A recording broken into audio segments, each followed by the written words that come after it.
네, 이 탈북어민 문제와 관련해서 오늘 통일부가 이 강제 북송 당시 동영상이 있었습니다. 이 뭐 통일부 직원이 찍었는지 이 휴대전화 영상을 공개를 좀 했습니다. 자, 이렇게 화면상으로 보면은 그렇게 막 저항하는 것 같지는 않아요. 이렇게 가다가 바로 요 순간입니다. 이 판문점 넘어가기 요 순간에 격렬하게 이제 가지 않겠다 저항하는 모습이 있는데 혹시 현장음이 좀 들리나요? 잘 들리지 않더라고요. 제가 미리 들어봤는데.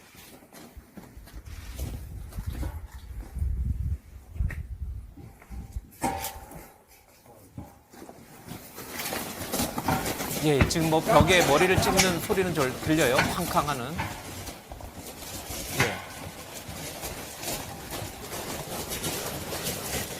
예. 예, 쿵쿵 하는 소리가 들렸는데 그게 이제 바닥에 벽에 이제 머리를 찢는 소리처럼 좀 보입니다. 지금 가는 모습은 이제 포승줄에 묶여서 지금 걸어가는 것까지는 크게 저항은 없어 보입니다. 그런데 이제 판문점 라인을 넘어갈 때는 좀 저항하는 모습이 좀 있습니다. 지금 들리죠? 예. 소리가 좀 들립니다. 어디 이제 좀 이렇게 철 같은 데를 가는 모습인데, 예, 그 이상 더 들리지는 않습니다. 김두수 총장님, 예. 저 영상을 공개해서 얻는 득과 실은 뭐예요? 일단 지금 현 정부는 저게 이제 북송을 원하지도 않았는데도 강제로 북송시켰다라는 그 증거라고 이제 이렇게 말씀을 하는 것 같은데, 오히려 사진보다는 좀 약한 것 같은데요? 예, 사진이 훨씬 격렬합니다. 우리가 프리츠상이나 이런데 우리가 보는 대부분의 그 인간의 마음 움직이는 건 사진입니다. 오히려. 찰나의 순간을 그렇죠. 잡은. 그 예. 영상을 그걸 가장 확대하기 때문에 선택과 집중의 확실한 행태가 사진이기 때문에 사진이 가장 강렬한 인상을 남깁니다.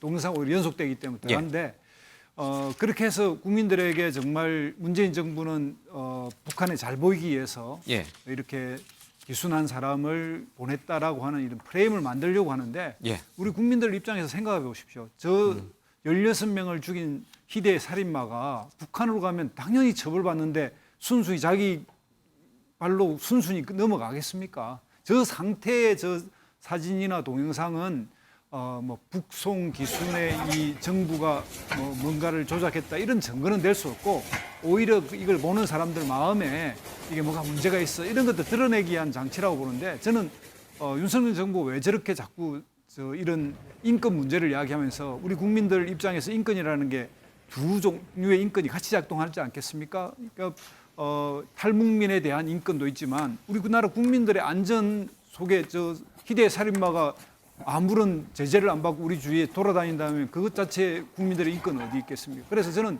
이런 불리한 이야기를 왜 집중적으로 하느냐. 그래서 이번에 알아보니까 동아일보 조성아 기자가 이번에 저 문제를 12월 지난 대선에서도 정치 쟁점화하려고 자기에게 자문을 구했다는 거 아닙니까? 그래서 그 기자가 이 탈북자입니다. 이분은 조언해주기를 저 사람들이 살인자고 그런 것들의 증거는 CCTV로 다 갖춰져 있을 것이다. 그리고 인권 문제를 부각시켜서 아무런 도움이 안 될 것이다. 하지 마라.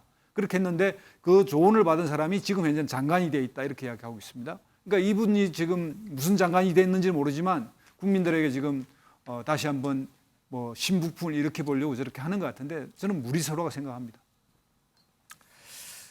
자, 이 대통령실 사적 채용 논란과 관련해서 기자들 질문을 피했던 윤석열 대통령, 이 문제에 대해서는 어떻게 얘기를 하셨을까요? 오늘 아침 대통령의 질문 또 대답 들어보겠습니다. 그 강제북송 사진이 공개됐는데 어떻게 보셨는지라며 검찰 국정원 조사 진행 중인데 어디에 초점을 두고 진행해야 할지 궁금합니다.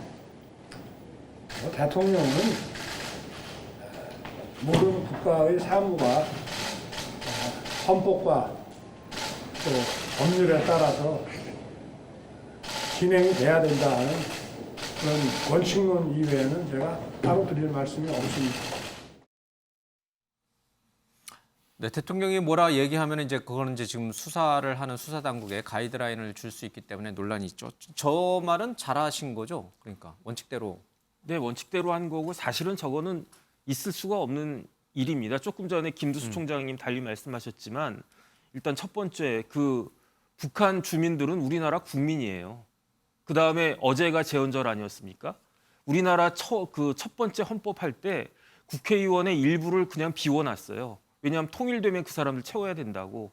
우리나라 헌법 2조, 3조, 그다음에 4조까지 다 그 평화 통일해가지고 한반도가 다 우리나라 땅이고 북한 주민들 다 우리나라 국민이다라고 하는 걸 전제로 하는 거고요.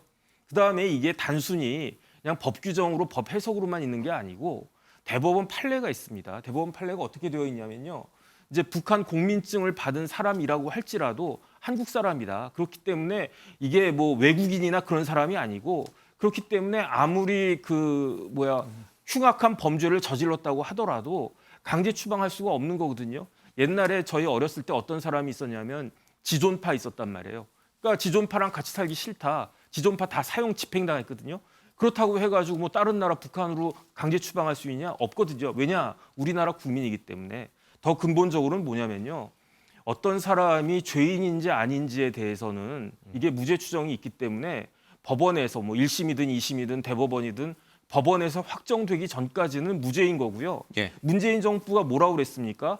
피의 사실 공표도 하지 말라고 그랬었어요. 그래서 그 법무부 규정 같은 거 엄격하게 만들어가지고 이 사람이 무슨 짓을 했는지에 대해서 웬만하면 이야기하지 말라. 대표적으로 조국 전 장관에 대해서 그런 부분들 그것도 있었고 그랬던 정부가 지금에 와가지고 봤더니 사람을 저런 식으로 해가지고 그 다음에 그 귀순과 관련해가지고 진정성이 있는지 없는지 어떻게 합니까? 그걸 누가 판단을 합니까? 예를 들어서 이런 거랑 똑같거든요. 제가 이제 부부싸움 했는데 집사람이랑 싸워요. 근데 내가 잘못했어. 그래가지고 제가 집사람한테 내가 미안하다 잘못했다라고 이야기를 했는데 그 저희 와이프가 저한테 아니야 진정성 없어. 당신 사과한 건 사과가 아니야. 이런 식으로 이야기하는 것과 뭐가 틀리냐. 그런데 가장 큰 차이는 그런 식으로 저희 집사람이 저의 사과의 진정성을 받아들이지 않으면은 뭐 끼케야 뭐 그냥 그 정도로 끝나지만 저 사람들은 진정성이 부인돼 가지고 북한으로 넘어가 가지고 결국은 처형됐다는 거 아니겠습니까? 그게 이제 과연 인권 국가에서 문명 국가에서 일어날 수 있는 일인 것이냐? 저는 그 부분은 정말로 아무리 그 사람들이 흉악한 범죄를 저질렀는지 저지르지 않았는지를 떠나가지고 아주 근본적인 인간에 대한 문제.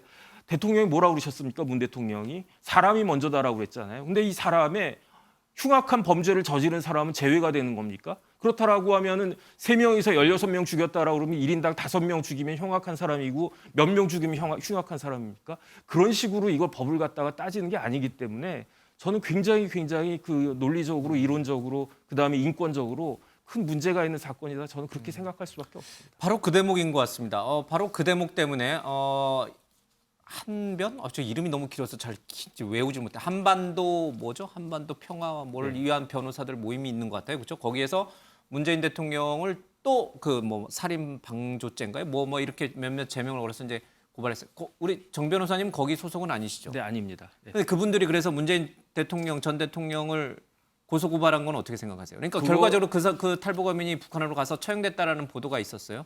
그렇게 될 경우에 정말 법적 처벌을 문재인 전 대통령에게 물을 수 있는 거예요? 그거는 저는 성급하다라고 생각을 합니다.